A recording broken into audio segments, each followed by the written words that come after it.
আগে ভাবতাম সব দোষ আমার। ওমা, এখন দেখতেছি আসলেই তাই। যাদেরকে গুরুত্বই দিতে নেই তাদেরকেই বেশি গুরুত্ব দিই। যাদের কাছে মনের কথা বললে ফাঁস করে দিবে তাদের কাছেই মনের কথা বলি। যাদের কাছে মনের কষ্টের কথা বললে 2 দিন পরে বাঁশ দিবে তাদের কাছেই কষ্টের কথা বলি।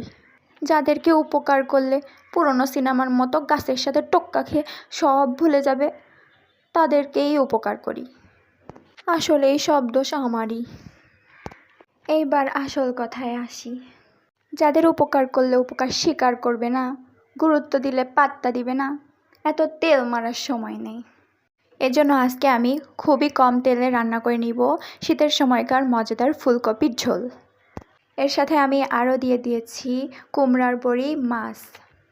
শুরুতেই মশলাটা সুন্দর করে ভেজে নিয়ে ফুলকপিটা অ্যাড করে দিয়ে ফুলকপিটা সিদ্ধ করে নিতে হবে।